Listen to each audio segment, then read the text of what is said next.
नमस्कार, स्वागत है आप सभी का A1 टीवी में। मैं हूं आपके साथ उमंग माथुर और आप देख रहे हैं A1 उत्तर प्रदेश बुलेटिन की शुरुआत करेंगे, लेकिन पहले नजर डालेंगे इस वक्त की सुर्खियों पर। प्रधानमंत्री नरेंद्र मोदी ने किया राष्ट्र को संबोधित, कहा देश ने कर्तव्य का पालन करते हुए बड़ी सफलता हासिल की। कोरोना काल में किसानों ने संभाला तो आज रिकॉर्ड लेवल पर हो रही अनाज की खरीद।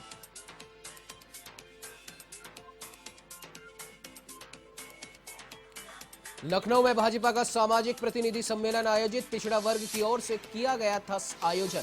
मुख्यमंत्री योगी आदित्यनाथ ने की सम्मेलन में शिरकत, कार्यकर्ताओं को किया संबोधित।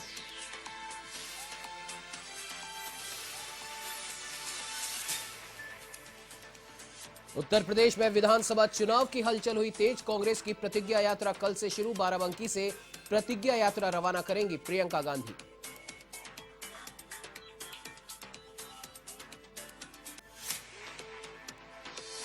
उत्तर प्रदेश के जौनपुर में हुआ बड़ा हादसा, भरभरा कर गिरा 2 मंजिला कच्चा मकान, एक परिवार के 5 लोगों की दबने से मौत, कई लोगों की हालत नाजुक।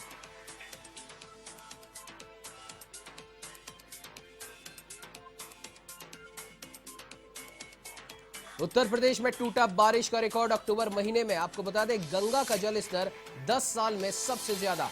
अमरोहा और लखीमपुर खीरी में नदियों ने मचाई तबाही।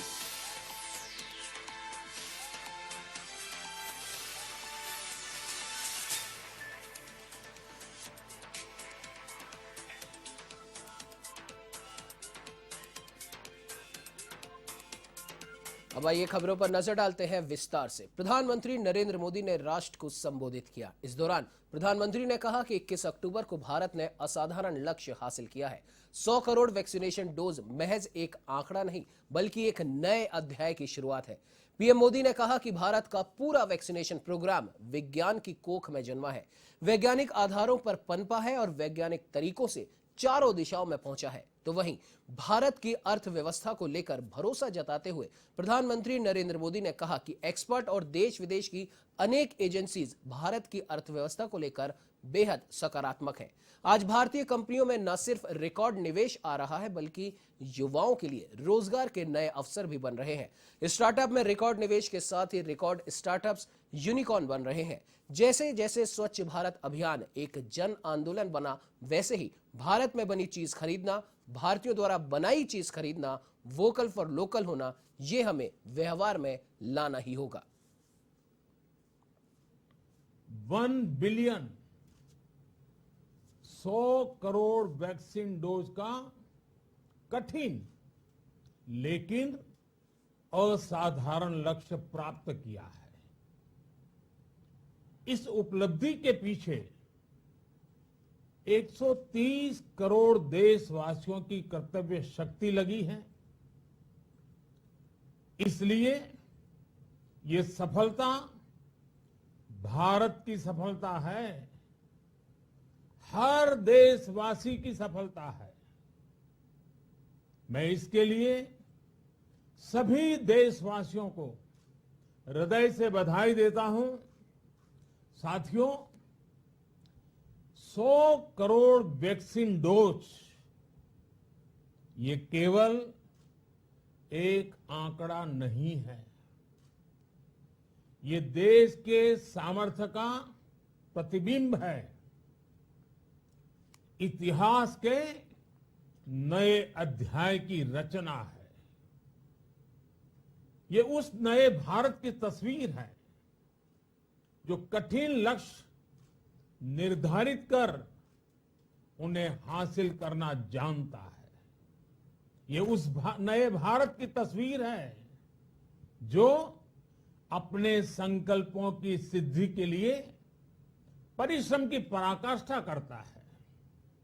साथियों, आज कई लोग भारत के वैक्सीनेशन प्रोग्राम की तुलना दुनिया के दूसरे देशों से कर रहे हैं। भारत ने जिस तेजी से 100 करोड़ का 1 बिलियन का आंकड़ा पार किया है, उसकी सराहना भी हो रही है। तो वहीं उत्तर प्रदेश के लखनऊ में भाजपा का सामाजिक प्रतिनिधि सम्मेलन आयोजित किया गया, जिसमें आपको बता दें कि उत्तर प्रदेश के मुख्यमंत्री योगी आदित्यनाथ ने शिरकत की। इस दौरान उन्होंने कार्यक्रम में मौजूद लोगों को संबोधित भी किया। ये कार्यक्रम पिछड़ा वर्ग की ओर से आयोजित किया गया था। इस मौके पर भाजपा के पदाधिकारी और कार्यकर्ता मौजूद रहे। गांव गांव में जाकर के अलग जगाने की आवश्यकता है, बताने की आवश्यकता है कि 2022 में भारतीय जनता पार्टी की सरकार क्यों आवश्यक है। क्योंकि भारतीय जनता पार्टी की सरकार रहेगी, प्रदेश में कोई दंगा करने का दुस्साहस नहीं कर पाएगा। कोई गुंडा, कोई माफिया, कोई पेशेवर अपराधी जबरन किसी गरीब की, किसी किसान की, किसी व्यापारी की संपत्ति पर कब्जा करने का दुस्साहस नहीं कर पाएगा। अगर करेगा तो उसकी छाती पर प्रदेश सरकार का बुलडोजर चलता हुआ दिखाई देगा। और नहीं तो भाइयों बहनों, इससे पहले क्या होता था? मऊ का दंगा भूले नहीं होंगे 2005 का। कैसे भरत मिलाप के दिन वहां पर व्यापक दंगे हुए थे, एफआईआर तक दर्ज नहीं हुई थी। आजमगढ़ में 2007 में आपने देखा होगा, अजीत राय की नेशनल पीजी कॉलेज में, सिबली नेशनल पीजी कॉलेज में कैसे निर्मम हत्या हो गई थी। उसने केवल एक बात कही थी, अजीत राय ने एक बात कही थी, उसने कहा था वंदे मातरम होना चाहिए। अरे वंदे मातरम भारत का राष्ट्रगीत है, जिस गीत को गाते गाते भारत के क्रांतिकारी फांसी के फंदे पर झूमते थे। अगर स्वतंत्र भारत में उस गीत को गाने पर कोई सरकार और कोई संगठन या कोई संस्था रोक लगाती है, उसको उखाड़ फेंक देना चाहिए। लेकिन आजमगढ़ में वंदे मातरम नहीं गाने दिया था। अजीत राय की हत्या कर दी गई थी कॉलेज के अंदर। मऊ के दंगे के समय भी मऊ के लोगों को न्याय दिलाने के लिए मैं ही गया था, और अजीत राय के परिवार को भी न्याय दिलाने के लिए मुझे ही जाना पड़ा था। तो वहीं उत्तर प्रदेश विधानसभा चुनाव के लिए अपने अभियान को धार देने के लिए कांग्रेस कल से प्रतिज्ञा यात्रा शुरू करेगी। पार्टी की राष्ट्रीय महासचिव और प्रदेश प्रभारी प्रियंका गांधी वाड्रा बाराबंकी की जैतपुर विधानसभा क्षेत्र के हरक इंटर कॉलेज में प्रतिज्ञा यात्रा को झंडी दिखाकर रवाना करेंगी। तो वहीं इसके अलावा सोमवार को वाराणसी और सहारनपुर से भी प्रतिज्ञा यात्रा निकलेगी। आपको बता दें कि उत्तर प्रदेश मिशन 2022 के तहत कांग्रेस प्रदेश के अलग अलग हिस्सों में 4 प्रतिज्ञा यात्राएं निकालेगी। जानकारी के मुताबिक बाराबंकी से शुरू होने वाली यात्रा बुंदेलखंड तक जाएगी। ये यात्रा बाराबंकी से लखनऊ, उन्नाव, फतेहपुर, चित्रकूट, बांदा, हमीरपुर, जालौन होते हुए झांसी में समाप्त होगी। तो वहीं पश्चिमी उत्तर प्रदेश में सहारनपुर से शुरू होने वाली यात्रा मुजफ्फरनगर, बिजनौर, मुरादाबाद, रामपुर, बरेली, बदायूं, अलीगढ़, हाथरस होते हुए मथुरा तक जाएगी। प्रतिज्ञा यात्राओं के साथ विभिन्न स्थानों पर प्रियंका की जनसभाएं भी आयोजित की जाएंगी। यात्रा के दौरान पार्टी के अन्य नेताओं की जनसभाएं, नुक्कड़ सभाएं, शहरों व बाजारों में रोड शो, रास्ते में आने वाले मंदिरों में दर्शन, स्थानीय स्तर पर सामुदायिक भोज, बाइक रैली के कार्यक्रम भी आयोजित किए जाएंगे।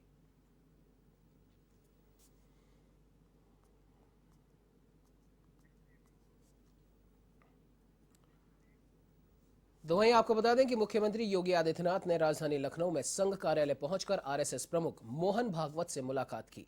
संघ के भारतीय भवन कार्यालय में मोहन भागवत से मुख्यमंत्री योगी की मुलाकात हुई और इस दौरान दोनों के बीच कई विषयों पर चर्चा हुई।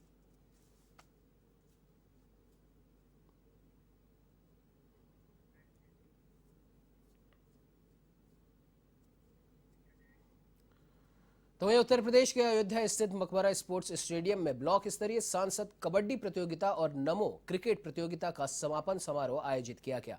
नगर विकास मंत्री आशुतोष टंडन ने प्रतियोगिताओं का समापन करते हुए विजेता उपविजेता टीमों को पुरस्कार वितरित किए। सांसद कबड्डी प्रतियोगिताओं में 407 ग्राम पंचायतों के 4842 खिलाड़ियों ने हिस्सा लिया। इस अवसर पर बीजेपी के महापौर, सांसद और विधायक मौजूद रहे।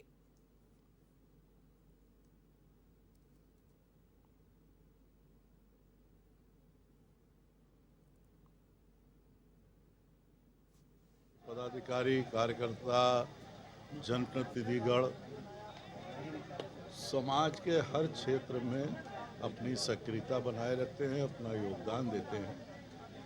खेल कूद के क्षेत्र में भी हमारे माननीय प्रधानमंत्री जी ने ये एक ध्येय सबको दिया, खेलो इंडिया, खेलो भारत के नाम से, और इसी क्रम में उन्होंने आह्वान किया कि सभी माननीय सांसद अपने अपने क्षेत्रों में खेल प्रतियोगिता कराएं। तो वहीं जहां एक तरफ बीजेपी 100 करोड़ वैक्सीनेशन के दावों पर अपनी पीठ थपथपा रही है, तो वहीं कांग्रेस भी केंद्र सरकार के इन दावों पर हमलावर होती नजर आ रही है। और इसी के तहत उत्तर प्रदेश के लखनऊ में कांग्रेस के डिजिटल संयोजक और प्रवक्ता अंशु अवस्थी ने केंद्र सरकार पर निशाना साधा। उन्होंने कहा कि सबसे ज्यादा सांसद और प्रधानमंत्री देने वाला राज्य उत्तर प्रदेश वैक्सीनेशन से सबसे ज्यादा फिसड्डी बना हुआ है। प्रधानमंत्री आत्ममुग्ध होकर आंकड़ों की बाजीगरी से खुद अपनी पीठ थपथपाते हैं। आइए सुनाते हैं और क्या कुछ कहा अंशु अवस्थी ने।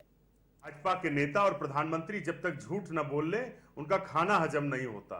देश की जनसंख्या इस समय 139 करोड़ है, जिसमें 103 करोड़ लोग 18 साल से ऊपर यानी वयस्क हैं, और अभी तक मात्र टीका जो लगा है वो सिर्फ 29 करोड़ लोगों को डबल डोज लगी, 42 करोड़ लोगों को सिंगल डोज लगी, यानी अभी भी 32 करोड़ लोग जिनको एक भी वैक्सीनेशन नहीं हुआ। उस पर प्रधानमंत्री जी ने कुछ नहीं बोला। उत्तर प्रदेश की सबसे ज्यादा खराब हालत है, जहां पर मात्र अभी तक सिर्फ 18% ही वैक्सीनेशन हो पाया डबल डोज।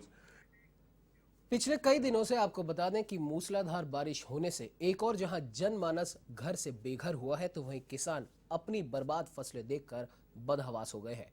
ऐसे में सरकार की ओर से मुआवजे की घोषणा न होने से विपक्ष बीजेपी सरकार को घेरने की फिराक में है। और इसी को लेकर मूसलाधार बारिश से बर्बाद हुई फसलों को लेकर समाजवादी पार्टी के जिलाध्यक्ष सहित तमाम कार्यकर्ताओं ने कचहरी चौराहे पर धरना प्रदर्शन किया, जिसमें जिलाध्यक्ष तनवीर खान ने बताया कि बीजेपी सरकार में किसान पहले से ही परेशान है, तो वहीं बारिश से बर्बाद हुई किसानों की फसलों ने अब उनकी कमर तोड़कर रख दी है।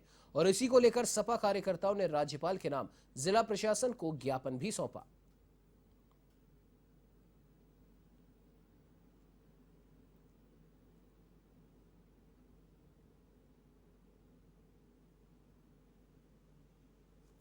धान में कीड़े उगाए हैं, धान पूरी तरह से खराब हो गया है। भारी वर्षा जो असमय वर्षा हुई है उसकी वजह से पूरा धान पूरी फसल किसान भाइयों की बर्बाद हो चुकी है और किसान भाई बेहद परेशान हैं। और पहले से ही किसान भाइयों को भारतीय जनता पार्टी की सरकारों ने, केंद्र की भारतीय जनता पार्टी की सरकार, उत्तर प्रदेश की भारतीय जनता पार्टी की सरकार ने दुखी कर दिया है, उनको पूरी तरह से बर्बाद कर दिया है, भुखमरी की कगार पर, बर्बादी की कगार पर लाकर खड़ा कर दिया है। ऊपर से जो ये भारी वर्षा हुई है 3-4 दिन लगातार, उससे हमारे किसान भाई पूरी तरह से बर्बाद हो चुके हैं। खबर उत्तर प्रदेश के बस्ती से है, जहां मुख्यमंत्री के कार्यक्रम में लापरवाही बरतने पर एक्शन लिया गया है।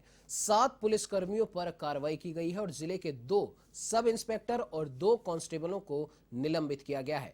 आपको बता दें कि एसपी आशीष श्रीवास्तव ने जिले के 4 पुलिसकर्मियों को निलंबित कर दिया। उच्च अधिकारियों को एसपी ने लिखा कि कार्रवाई के लिए पत्र भी लिखा गया है और एक व्यक्ति वहां लाइसेंसी असला लेकर कार्यक्रम में शामिल हुआ था। सीओ ने असलाधारी व्यक्ति को सतर्कता बरतते हुए बाहर निकाल दिया था। एसआई विंध्याचल, एसआई हरिराय, मुख्य आरक्षी शिवधनी राम प्रकाश को निलंबित किया गया है, तो वहीं एसआई रमाशंकर मिश्रा, आरक्षी वरुण यादव, अवधेश कुमार के निलंबन के लिए एसपी ने पत्र लिखा।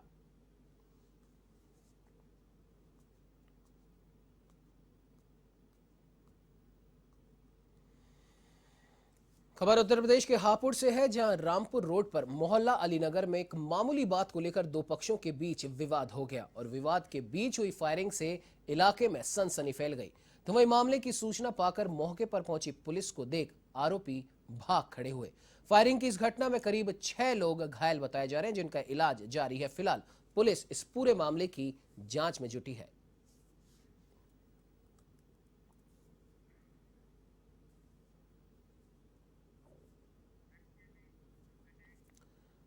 खबर उत्तर प्रदेश के जौनपुर से है, जहां 2 पक्षों में हो रहे बवाल को सुलझाने पहुंचे 40 वर्षीय व्यक्ति को दबंगों ने गोली मार दी। मामला थाना सिंगरामऊ के लालगंज गांव का बताया जा रहा है। तो वहीं गोली लगने से व्यक्ति घायल हुआ, जिसे जिला अस्पताल में भर्ती करवाया गया। तो वहीं दोनों पक्षों के बीच हुई जंग में एक महिला सहित 4 लोग घायल बताए जा रहे हैं।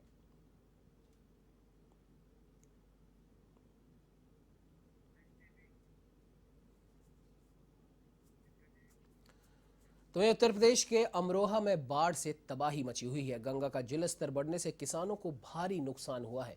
गंगा का जलस्तर बढ़ने पर निरीक्षण करने पहुंचे एसडीएम बाढ़ ग्रस्त क्षेत्रों का भी उन्होंने दौरा किया। तो वहीं 4 गांव पूरी तरीके से बाढ़ से प्रभावित हुए हैं।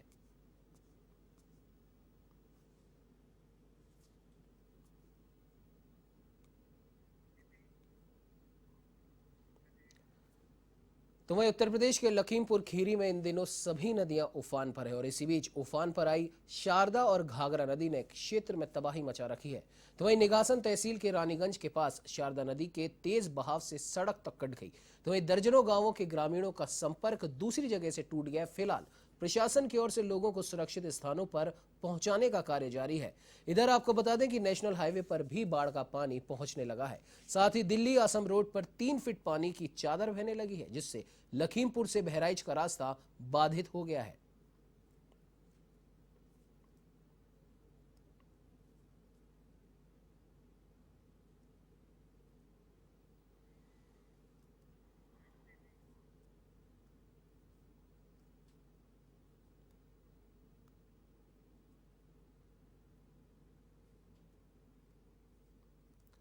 तो आपको बता दें कि लगातार उत्तर प्रदेश में अब की बार बारिश ने रिकॉर्ड तोड़ा है। लखीमपुर खीरी में बाढ़ से तबाही मची हुई है। कई जगहों की सड़कें बाढ़ के पानी से टूट चुकी है, कई गांवों का संपर्क आपस में टूट चुका है और ऐसे में आपको बता दें कि हाईवे पर भी अब बाढ़ का पानी पहुंच रहा है।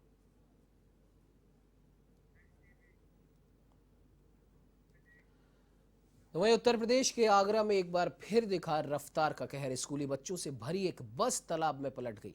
बस पलटने से बच्चों में चीख पुकार मच गई। ग्रामीणों की सजगता से स्कूली बच्चों को बाहर निकाला गया। पिनाट क्षेत्र के नयावास गांव का यह पूरा मामला बताया जा रहा है, जहां पर स्कूली बच्चों से भरी एक बस तालाब में पलट गई। ग्रामीणों की सजगता से स्कूली बच्चों को बाहर निकाला गया। हालांकि बस पलटने का कारण अत्यधिक रफ्तार बताया जा रहा है।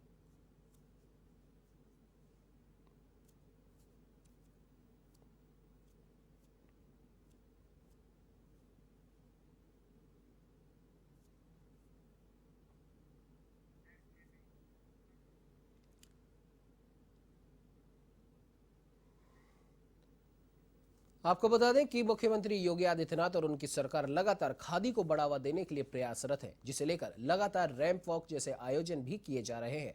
राजधानी के इंदिरा गांधी प्रतिष्ठान में खादी फैशन शो का आयोजन किया जा रहा है। आपको बता दें कि खादी फैशन शो में गाजियाबाद की एडीएम ऋतु सुहास भी प्रतिभाग करती नजर आई। ऋतु सुहास साल 2019 में मिसेस इंडिया भी रह चुकी है। प्रशासनिक अधिकारी होने के साथ साथ ऋतु सुहास दोहरी भूमिका निभाते हुए देश और दुनिया में भारत का नाम शिखर तक ले जाने के साथ स्वावलंबी नारी का संदेश दे रही हैं।